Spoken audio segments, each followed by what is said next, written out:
Hello and welcome everyone to another episode of The Writer's Room. It is I, your host, J.Ishiro Finney, author and alien in a human suit.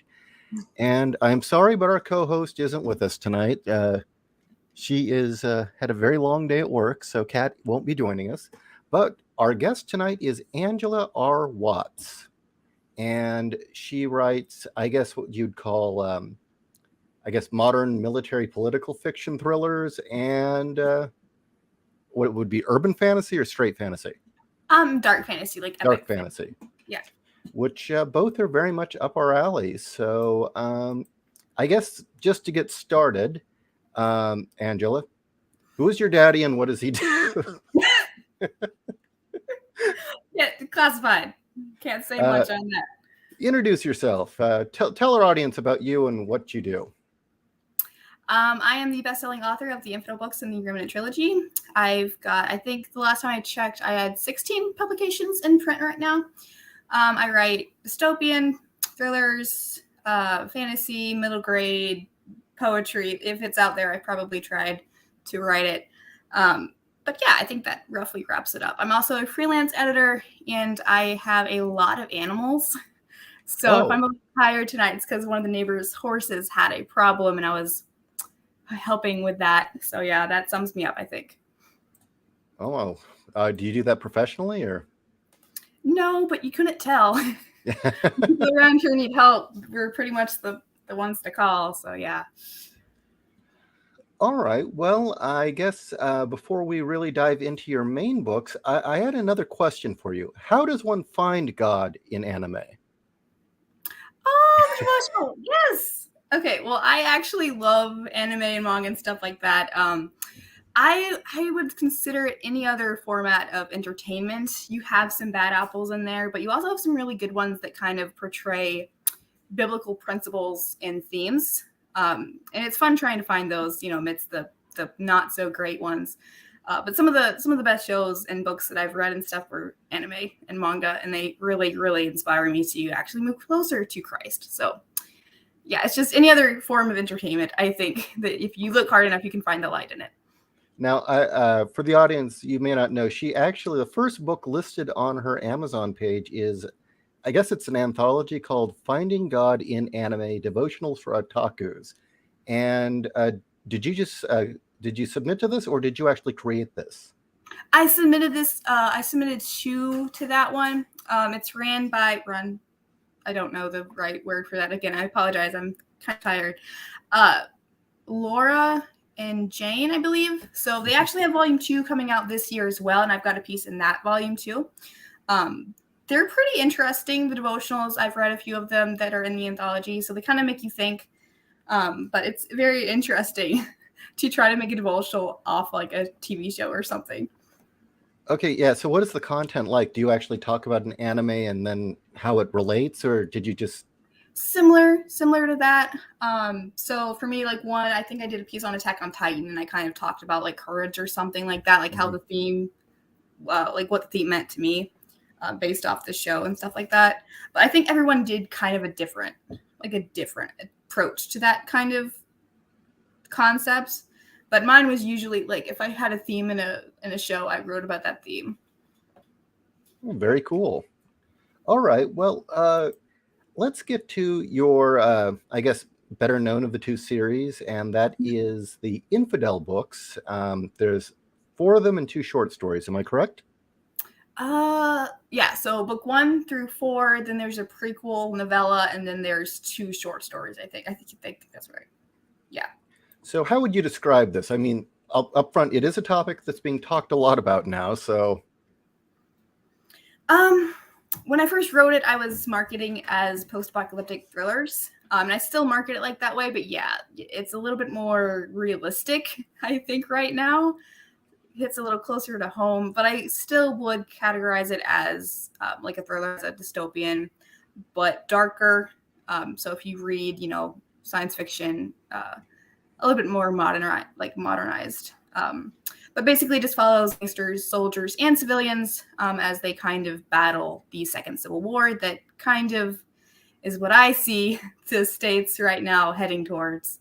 But I wrote that years before it actually went super duper insane. So that's been interesting to see things I wrote happen on the news like the next week. That's been fun. That's great. Yeah, I mean, I guess this is becoming a genre in itself, a second American Civil War. I read quite a bit of Red State, I believe. Or no, it's the United Republic of, oh God, what was his name? I'm sorry. You know what I'm talking about, right? I think so. It's been it is kind of growing, yeah. It's Kurt, yeah, I've lost it. Oh, man. I think so. I can't remember it either. Yeah. But yeah, he's got a weird German last name. Yeah. But yeah, I mean, I remember reading his, and it was very straight ahead, very action oriented, and I could tell he was writing his as half serious, half satire, and I got to admit the humor in it was very entertaining.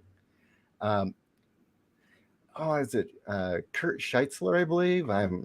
But yours seems to be taking a kind of a different approach. You've got this divide, which is very believable, essentially.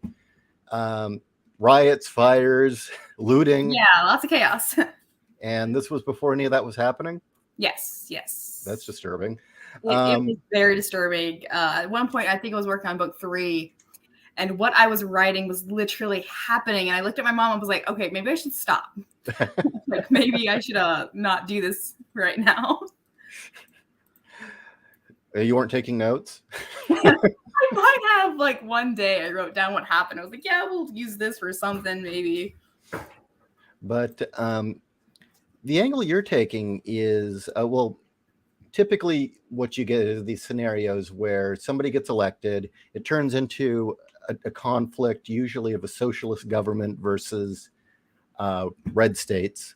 Yeah. And it goes from there. But you've got something more along the lines of chaos ensues, the government declares martial law, it becomes the Confederates and the Union fighting again, but for different reasons.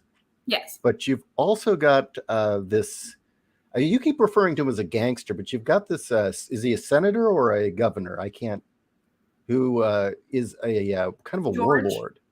Yeah. Yeah, George. So he's kind of a warlord. Yes, he's more of that. He is technically a businessman, and he has hands in the actual government, but he does not have a government title.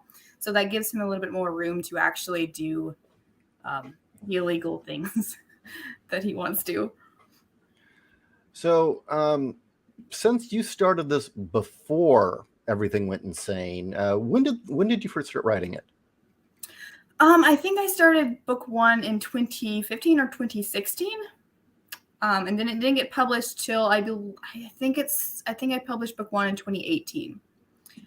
So there was it was the first series that I actually wrote and I started. So it took me a while to actually get it out there, but long before I actually started seeing the real chaos ensue, I'd already done it.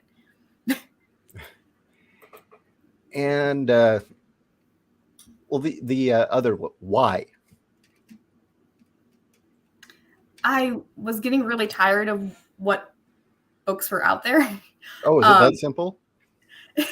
partially because dystopian post-apocalyptic thrillers and stuff like that, a lot of them at least directed toward like young adult audiences and stuff like that, which at the time I was trying to write for, they were very boring. They were very like woke is one term. And I was getting tired of it. So I just decided I wanted to do something. And then I started looking at my favorite movies. Like, I don't know if anybody's seen the show Jericho. But that was amazing. And I was like, yeah, let's kind of like do something similar to that, but something I want to do that I see happening that's not annoying. And it's kind of that simple. But yeah, there's the one novel I'd mentioned. I cannot remember the title of it. But another one was the first book, I believe, published by Tom Krautman was kind of a similar idea. And he'd flat out said at the beginning of his book, well, I kind of figured this was what would happen after Hillary won. And this is where this book came from. And it was called State of Disobedience. I will have to find that one. That sounds awesome. Oh, okay. I'll put the link up now. Yeah. It is in the chat. Sweet. But no other driving reason other than just you wanted to write it. You weren't like looking around you and saying, "Oh Jesus, if Hillary gets elected, what now?" Yeah. I was actually I was like I believe I was 15 or 16 when I started writing it. So I wasn't really digging that deeply in the current news and things like that. I was trying to graduate, but after that, yeah, it definitely took a turn of, wow, okay, I need to pay attention to what's going on because this could happen. And then it started happening, and that, yeah, I wrapped up the series pretty quickly after that. Yeah, I will have to say I have only started the first book, and I read Paradise Lost, which was actually that helped a great deal. I'm glad I read that first. When did you write that one, which is the prequel? I think I wrote the prequel last year. Okay. And published last year. That explains why it's so much tighter. No offense. Yes. This is much tighter. Yeah. And it serves. Thank you. That means a lot. I tried. I would recommend if anyone wants to start the Infidel series, start with Paradise Lost and probably the other short story, because it really answers a lot of things. And I do like how you have it being told through the eyes of these two enforcers for, I guess, George, the businessman. And you're just kind of watching them go about their life as the country falls apart. Yeah. It felt a little relatable after 2020. I was like, you know what? Sometimes things keep going and everything's a disaster, but it's fine. It works out. So why don't you describe your dark fantasy series? Because that's one I don't know anything about. Yeah. So the Remnant Trilogy is a dark fantasy that follows, basically, I'm just going to water it down. A few chosen have to save their realm from the dark wizards. So it goes terribly wrong. There's a lot of monsters. If you guys like Frank Peretti or Ted Dekker, lots of vibes like that in that series. But that's probably the darkest one that I've done so far. The final book comes out this summer.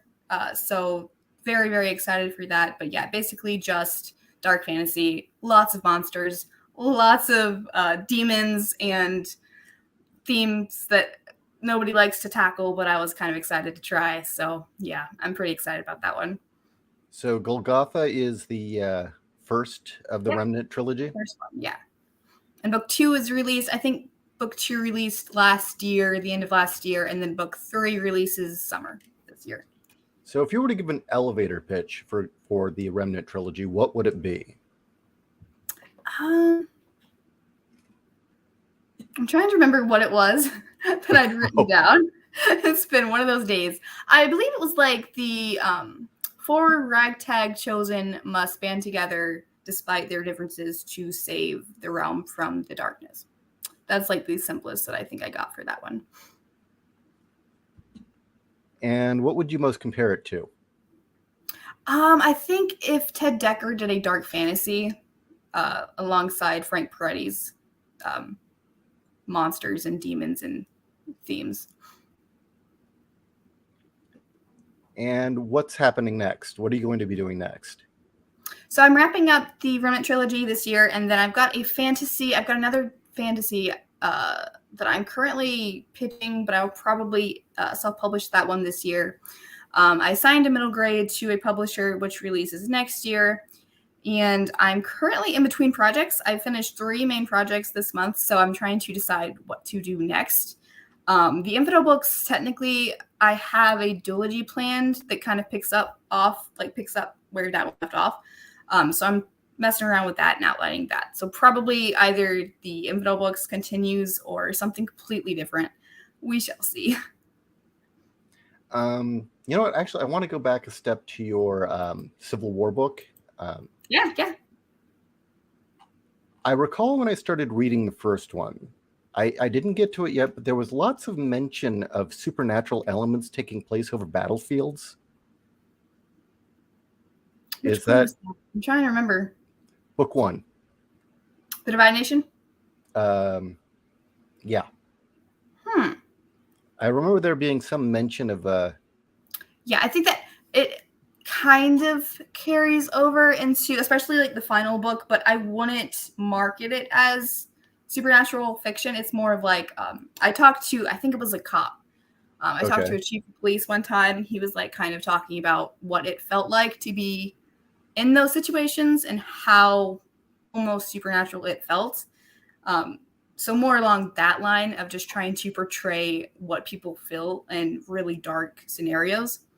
But yeah, no, the Infidel books I wouldn't consider actually supernatural or anything. Okay.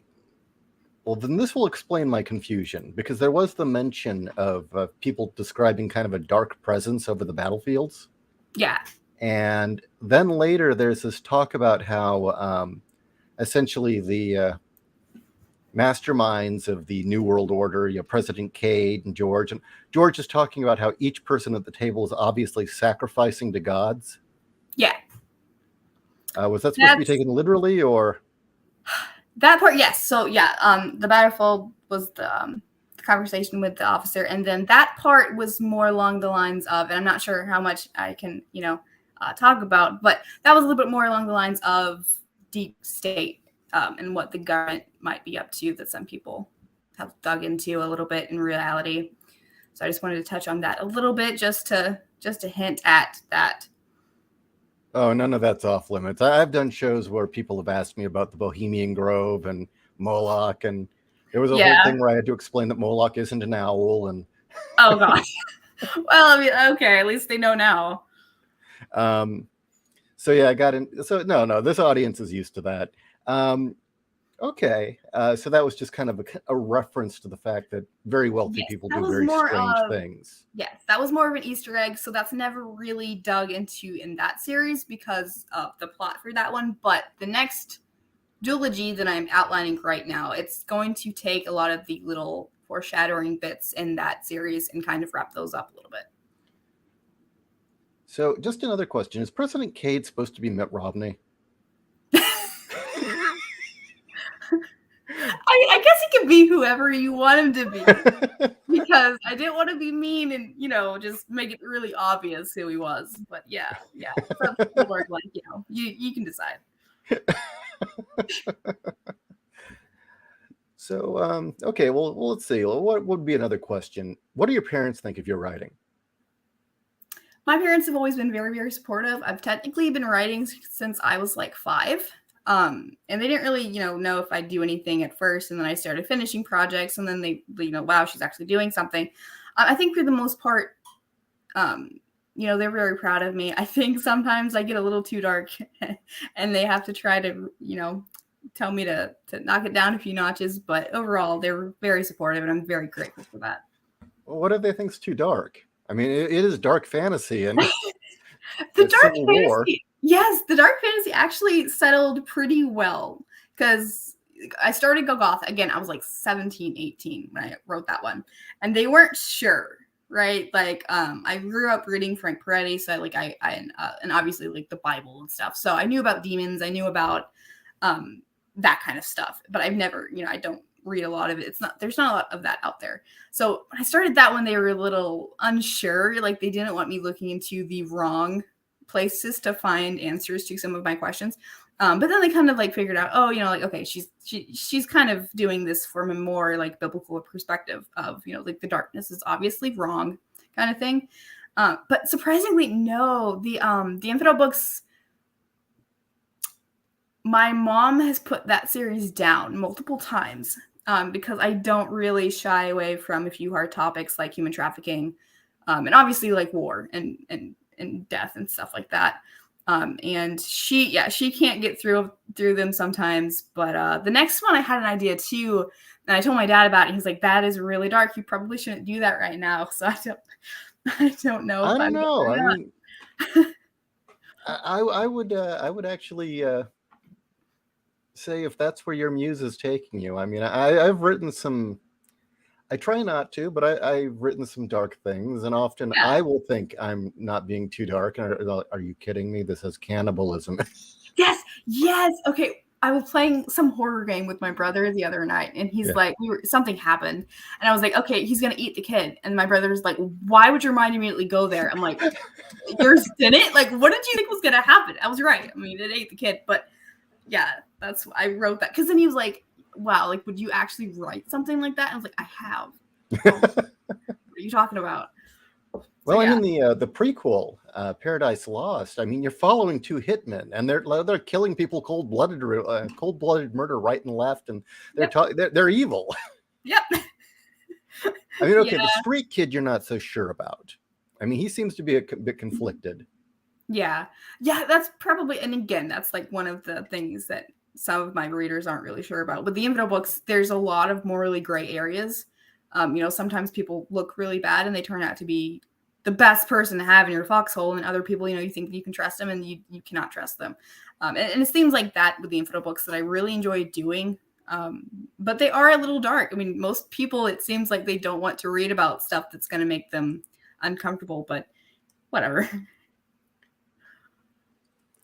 Well, I don't think you have to worry about this audience. I mean, we've gotten everybody from John Delaroz, who is very, very, what's he, upbeat in his writing. He's Use that very carefully. No. He's very much all about pro-human, yes, optimism. And then we've brought other people on who are horror writers who have written really, really disturbing stuff. So sweet, that's awesome. Yeah. Okay. Yeah. But I mean, really, I think you'd be surprised. This audience, it's all kinds. And that's awesome. Really, at this point in time, what I am so hell-bent on doing is getting the word out there. I'm so sick and tired of all these shows where all they do is go on the air and they're like, oh, did you see John Scalzi's book? It sucks donkey. It's horrible. He's like, well, of course it is. John Scalzi wrote it. I would rather do a show where we're actually promoting people who are doing something, actually writing good fiction, actually making a difference, and not selling out to big publishing and going woke. Yeah. So, yeah. That's although we've got a question here. Where'd it go? So Michael Connor wants to know: does George get get? Oh, I thought that was blood. Bud? I'm gonna guess that's blood. Or booed. Does George get booed at his own party convention? I think you mean Cade. Cade's the president. If you mean the president, yeah, probably. Yeah, probably. They really get whacked after they boo him, but Okay. The darkness is a fine place to visit as long as one knows where the light switch is if you need it. I agree with that. And really, I come from the perspective, if you're going to write this kind of stuff, you need to put your characters through absolute hell. So when they actually get that victory, it means something. Yeah. I actually wrote something, I think it was on my Facebook, about that, similar to that. I was getting kind of frustrated with people avoiding stories where the characters went through so much, because that shows how bright the light is. Like, once you're through absolute darkness, then the light actually shines. If you just have a bunch of light, you don't have your character suffering and you don't have hard questions being asked, I don't think the story is gonna hit as close as it could to somebody. But that's just I try to do that. I try to show the light in the darkness and not hide the dark. Well, I guess this sounds kind of pedestrian, but it's the Han shoot first paradigm. Removing that wrecked his character, because if he shot first, it shows he's in a morally gray area. So when he chooses to do the right thing, it mattered. Yeah. And that's exactly, it's that approach. You want these choices to be meaningful. And actually, come to think of it, wasn't Lord of the Rings essentially down to it a redemption tale? Yeah. And I feel like redemption too lately, at least what I've seen. I've seen a lot of people kind of complain about certain books because characters do get redeemed in the end. I'm like, is that not the point? Is that not what we're trying to do? I mean, we have to show how bad it is, and then there is still hope at the end. So yeah, that's what I'm trying to do, I guess. So what books have been complained? I've had a few a few readers complain about the Infidel books for that, like the morally gray, because with that series, they have to eventually learn that they can be saved. They've got to figure out that they want to be saved, and that they're redeemable. When you go so long killing and hurting people and living for yourself, it takes time and effort to change. And I had some people complain that they were not good people at the beginning of the books. And I feel like they kind of missed the point. They weren't supposed to be good people at the beginning of the series, but oh well. I don't think they stuck around to finish the series, but if they did, they would have seen that, yeah. It kind of makes me wonder if they actually are familiar with this genre of writing. I found the book that I was talking about. Let me open it up. Sweet. It's I'm probably going to butcher this German name here, but it's you can try. People's Republic by Kurt Schlitzler. I don't know, German. And yeah, this book, you want a morally gray character at the beginning. This guy enjoys killing liberals a little too much. It opens up with him. It opens up with him smuggling someone out of LA, and it's a spoiled rich kid whose dad was smart and left during the revolution, and his son wanted to stay behind and fight. And he's, the hero of the book has been hired as a mercenary to go across lines and grab him and bring him back. And our quote-unquote hero really is enjoying shooting gang members in LA. And it gets really gratuitous. That sounds like the perfect main character to me. I might be a little too obsessed with morally gray, but you know what? I gotta pick this up. Yeah, actually, I'm surprised. I figured you'd heard of this book considering what you're writing. Yeah, I did hear about it, but I have not picked it up yet. I don't think I've bought like a new dystopian novel in like a year. And here's your book. Yeah, you've got great covers. Who are doing these? Nibble Art, I believe. Miller? Nibble Art. Well, I don't have a link or I'd share it. But yeah, no, they're amazing. Yeah, these look great. Thank you. And here is the Golgotha Remnant Book 1 trilogy. Okay. Let's see. We've got some questions. This is my first time hearing about you, Ms. Watts, but I'm interested in checking out your first work. Who are your major influences as a writer? I think as a kid, Frank Peretti and Ted Dekker. Now, I found Vince Flynn. I don't know if anybody's read Vince Flynn, but his Mitch Rapp series changed my life. They are so fun and cool. And personally, that series that hit off the Infidel books. But yeah, I think that's the top 3. I'm not familiar with this writer. What have they done? Well, he passed away. I don't remember when, but they were thrillers. They were more like spy. Spy thrillers. But and then it got picked up by another guy. So the Mitch Rapp series are still going, but they got picked up by I think Bill Mills, and I don't like those as much. But original Mitch Rapp, those books are really good. Okay, so we've got a comment from William Hastings, and he says, Angela Watts, she's real good. Thank you. And I would recommend his work as well. He's got a book that sounds insane, but it is amazing. Oh, you know what I'm talking about? Yes. You know what book I'm talking about? Yeah. Vatican Championship Wrestling. That book is so damn good.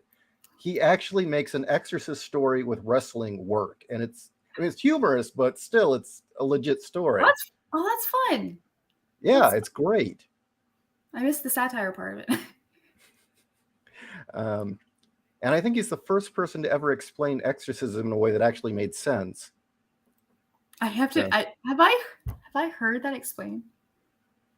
I think I was like 6 when that was explained to me.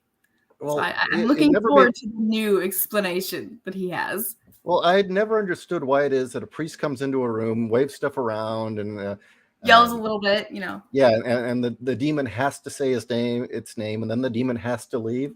And he explained, no, well, they're all fallen angels, so they're required to answer their name, and they're required to follow God's order. Oh, okay, makes sense. Yeah, never heard that. Thing. Yeah, it's usually people don't And that's one topic low key I dug into for Golgotha, the Remnant trilogy, Yeah. and is the demons and the fallen angels, and it's in a fantasy setting, so it's not as literate as I could have been, because urban fantasy you can get by with a lot more. But with Golgotha, the dark fantasy, I did that. I don't think I had it. I don't think I had to actually. Oh my gosh, yes I did. Yes, demons they were drawn out of people in this series. Spoilers, I guess, but that was a lot of fun because there was a lot of pressure researching that, because as you said, like, not many people talk about it in a way that makes any sense. But yeah, no, that was fun. I like those scenes actually. Well, I would have never expected a novella about a Vatican exorcist whose father was a wrestler going undercover in essentially what is the WWE, because one of the wrestlers is possessed. I mean, honestly, it's not that hard to believe though. So like, I'm sold. Like, it makes a lot of sense to me. okay, let's see. Somebody had asked, where is it? I've lost place. Somebody wanted to know about your comments, or wanted us to talk about. Here we go. There it is. Can you talk about the role of editing and your relationship with your editor? So I think as like being a freelance editor myself, it helps me really know what to edit myself before I send it off to my editor. And then my editor and I have a very strong relationship where she knows what I'm trying to do with my books. That's very important. If you hire an editor, please make sure that they know what your vision is. If you want your books to be dark, if you want them to be non-woke, make sure your editor knows that, because some editors, they want to edit all of that out, and you don't need to let them. But no, my editor is amazing. She usually just right now does the grammar and punctuation and stuff like that, because I don't need a lot of developmental help at this point. But no, editing is very important. Editors have an amazing role in the process, so I definitely recommend them, and I love my editor. Well, for myself, I live with my editor. I'm married to her, and Yes, the best. and I will say the first rule to being married to your editor is when she's editing and commenting on your work, you're not married. She's your editor. Yeah. And you don't take anything personally. And once Yes. she's Yeah. said her piece and you leave and you both exit the office, you're married again. Yep. That saves a lot of saves a lot of pain. That is the first thing I would say. Second, for me at least, Kat is my bullshit detector. If she reads something and it's like, it doesn't read true, it doesn't feel real, something about, even if it's something as simple as she'll say, it doesn't feel right, I can't say why. Usually she's right. Yes, I'll come back to it a week later and I'll see what's wrong.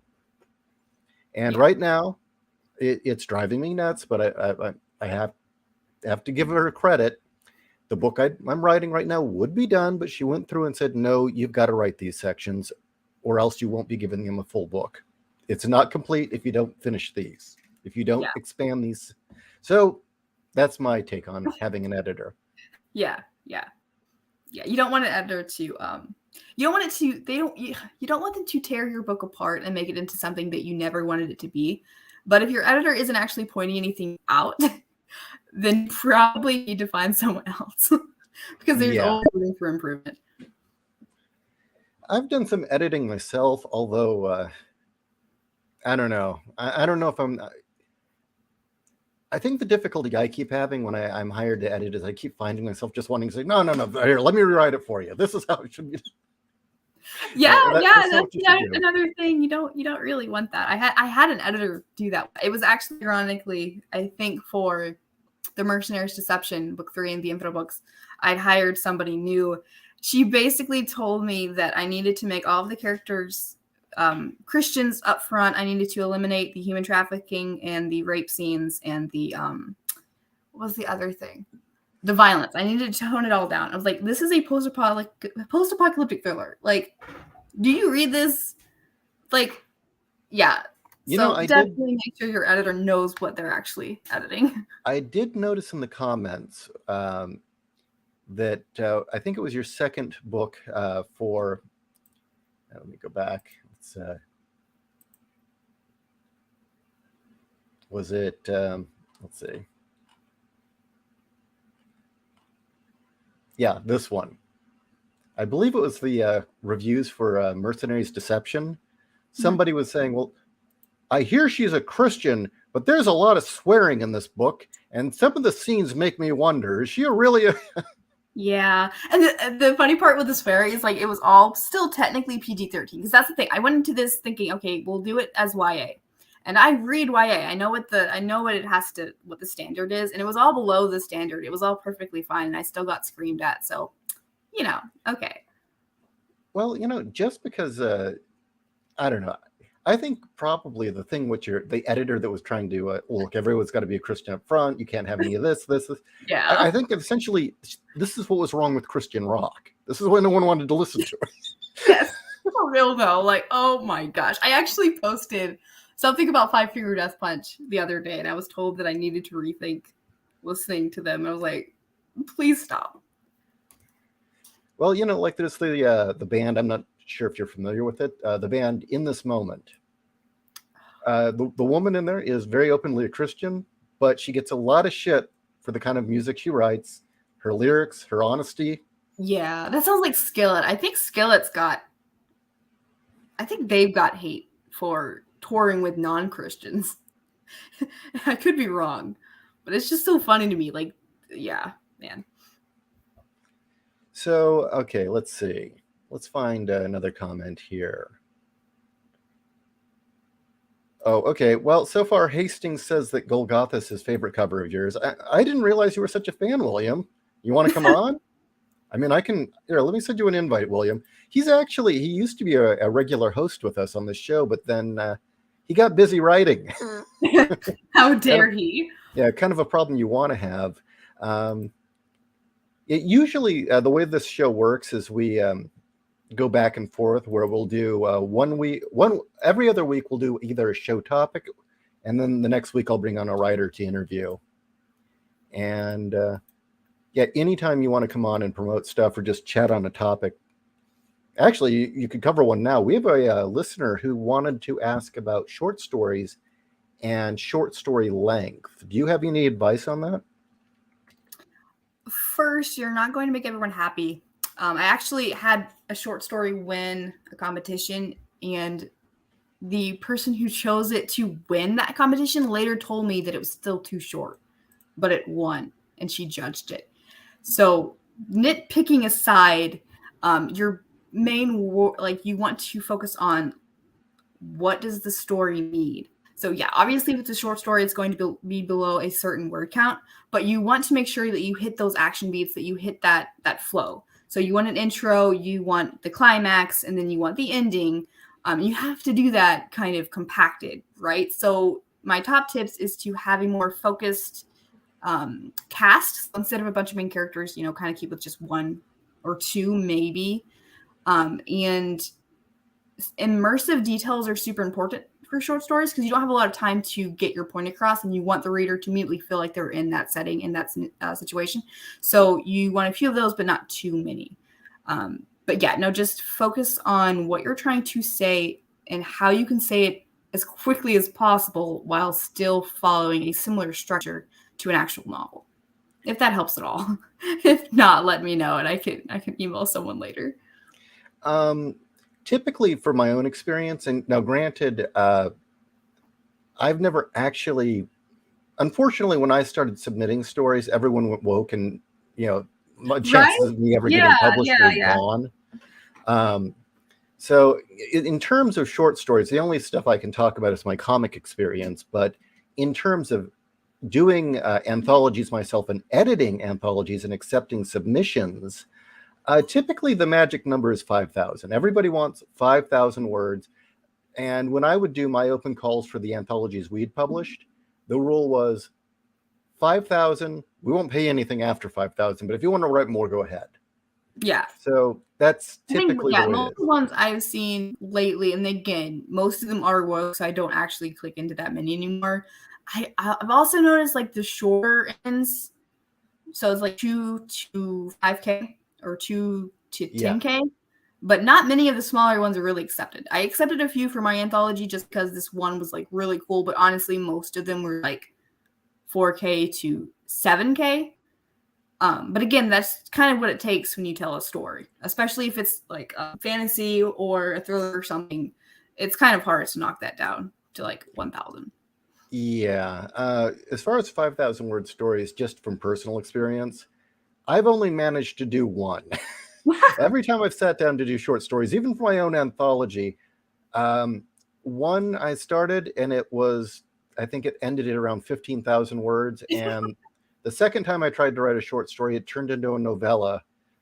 Yeah. And so currently Tabula Rasa is the only thing I've written that actually is true short story length, which is 5,000 words. Yeah, I have a few anthologies and a few written and published. And one time I have 3 more anthologies that I've been accepted into coming out this year. But one of them I had to email her back. I was like, listen, I'm so sorry. I've got to withdraw this submission. I'll give you something else. But this submission right here is the first chapter for an entirely new novel I've just outlined out of the blue. I'm so sorry. That used to be the technique back in the 80s. It started dying out in the 90s, but in the 80s, it used to be a lot of authors would write a short story, which was actually just the first chapter of their novel, and publish it. And then they would come back a year later and say, oh, the book's done. Come get it. I did it. You can have it now. Yeah, that was fun. Also, another person had going a little bit back to editing. Oh, John's in the chat. Hey, John. Delaraz. Once there was the whole thing about you don't want your editor to rewrite something. John Shirley, a horror and cyberpunk writer in the 80s, had written a short story and sent it to William Gibson for an edit. He was like, yeah, I want to know, what do you think of the story, Bill? And William Gibson, instead of editing it, he rewrote it. And he sent it back to Shirley, and Shirley's like, he wrote. So Shirley then sold it to a magazine and said, oh, here's a story I co-wrote with William Gibson.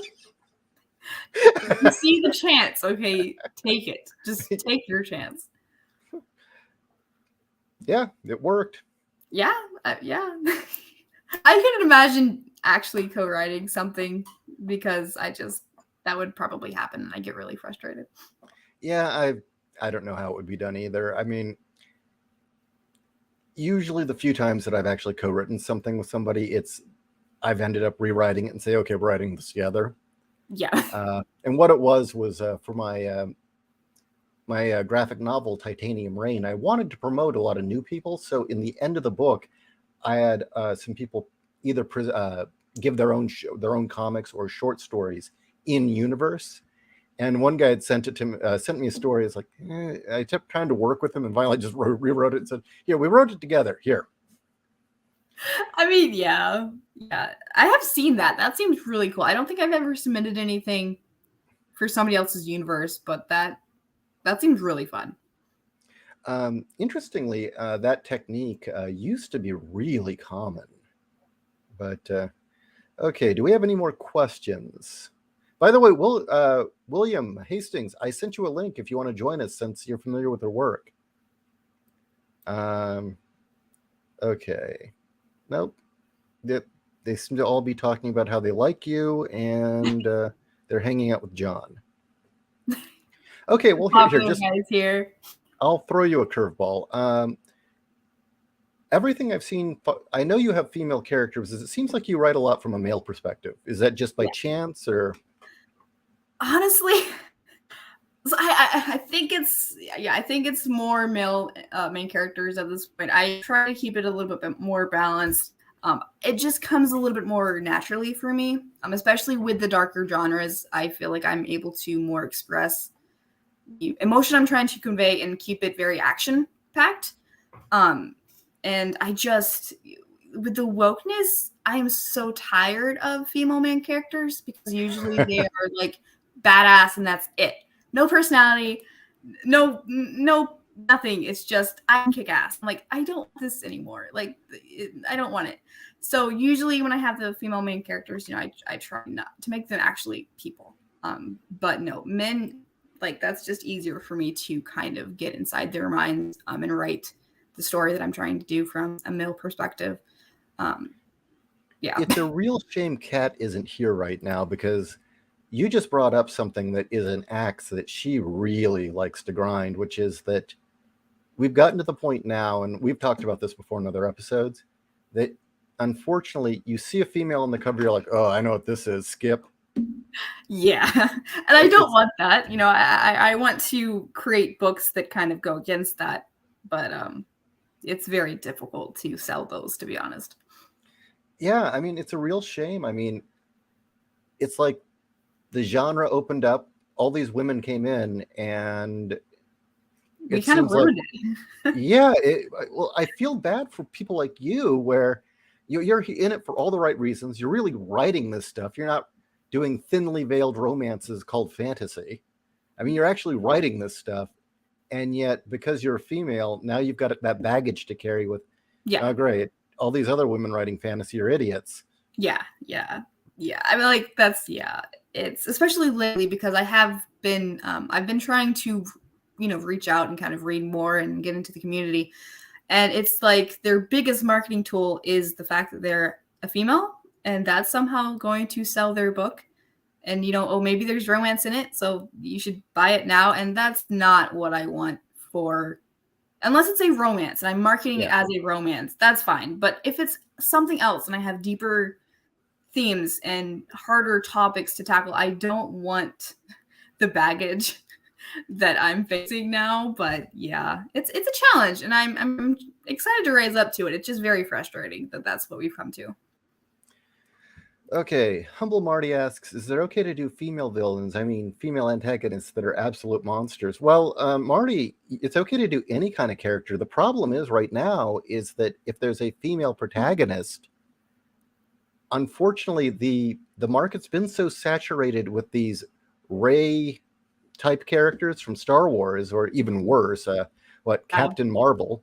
Oh gosh. Yeah, exactly. That there's kind of a stigma now that you see that, and you know what it's going to be. Or unfortunately, as Fiona has, another co-host of ours, Fiona has gone on about, is that so many of these books masquerading as sci-fi or fantasy or pulp are really just thinly veiled erotica sex novels or romances, as she calls them, torso books. And yeah, that fits. Yeah, there you go. So yeah, it's just the stigma of it. I mean, frankly, yeah, go ahead, write a female antagonist as a monster. You'll probably get attacked for being a sexist, but I have not yet. But I still might have it, I guess. Whatever. Oh, have you written monstrous females? Oh yes. So tell me about it. Yes, I love it. Yeah, you don't see it a lot, so I really enjoy it. So like the Infidel Books has one female character, and she's not monster in the literal sense because it's not fantasy, but she's absolutely awful. And that was fun because I feel like people don't understand just how terrible women can actually be, both in like the literal sense. One of my favorite things is like, I can't remember which tribe of Native Americans it was, but the men folk would actually give their enemies to the women to torture. And that's just so fun. I was like, yeah, it's like, why? Let's do something like that. So I've got a monster in the Infidel Books. And then the Remnant trilogy, there's actually a witch. And she's pretty awful. No, I just enjoy it. I don't see a lot of females being absolutely horrid. And I feel like that's not a fair view of what humanity is actually capable of. So I'm trying to fill the gap. And fair enough. I mean, some of the best villains are female. And you brought up the Native American tribe. It's not talked about much anymore, but during World War II, since we're not allowed to say their name, the bad German people in World War II, their most infamous and vile torturer was a woman named Ilsa, the she-wolf. Yes. So, yes. Yeah. We don't talk about it anymore, but it happened, and it's legit, and it's just fun to write about. I mean, it's interesting to kind of dig into that psyche. Okay, so Dominic Powell asks, so far what I'm getting from Ms. Watts is while you write gray area morality in your works, you lean towards idealist side of sliding scale of idealism versus cynicism. Well, I think really, yeah, sorry. Go ahead. You're the guest. I don't know. I feel like I try. Obviously I enjoy morally gray, but in the end, I think that actions can be morally gray, but sometimes that's still for the betterment. That's still for a good cause. But yeah, I don't know.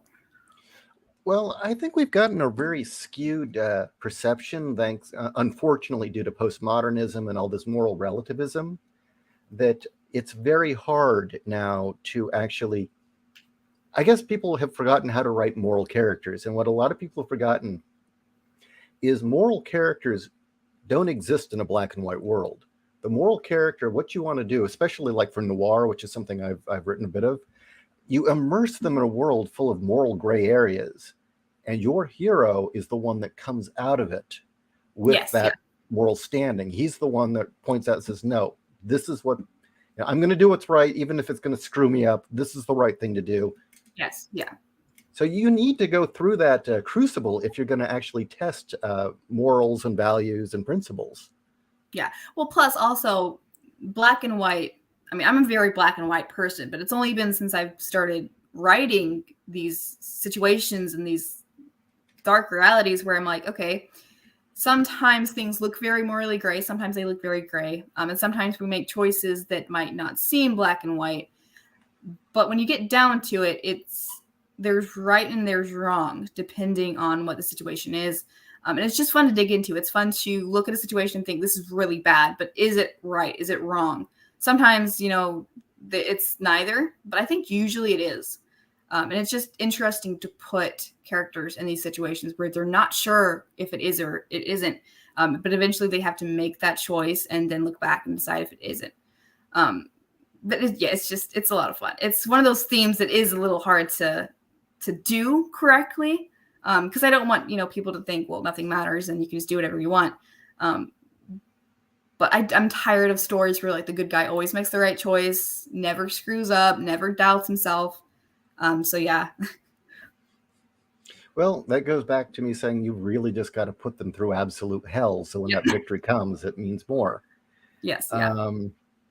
All right. Well, we're coming up to the end of the hour. This went really quickly, actually. Before we go, I'll ask you about one more book, and then I'd like you to do all your promoting. But first, I was curious about this. Oh, let me add it to the stream. What's this one? This one's one of your few female characters, and it seemed like an interesting, and it's a short story, right? This one's a novel. Oh, it's a novel. Okay. And yeah describe it.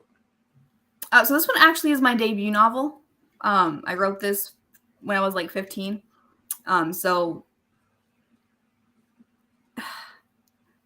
the behind the scenes of this one was actually my sister. So basically she was very abusive, and she left. So as part of trying to heal from that, I wrote a story that had her as a low-key main character, as the antagonist. So this one is basically just small town. A small town gang is after somebody, the main character, because of what her sister previously had done. And it is a romance. I think this one was the romance suspense is what I ended up marketing it as. But it is still pretty dark. It deals with some real questions. I've had a lot of people come back to me and say that it helped them heal from their trauma as well.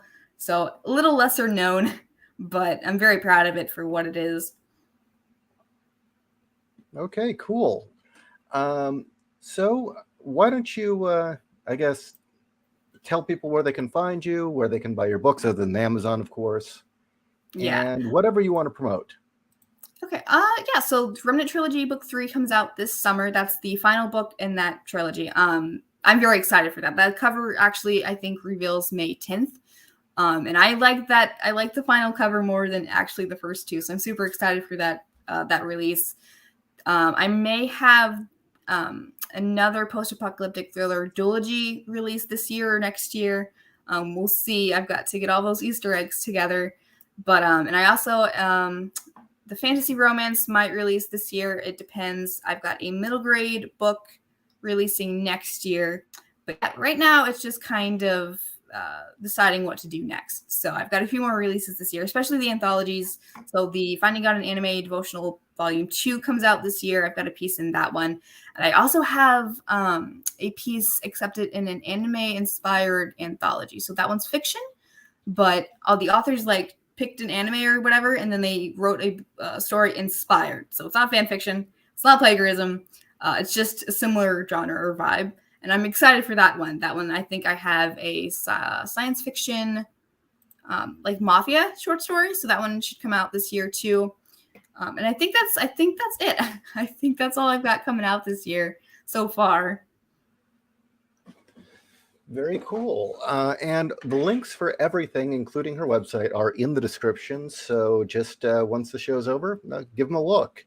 And in the meantime, for myself, I'm going to continue to push Titanium Rain, the audio drama, full cast, full soundtrack.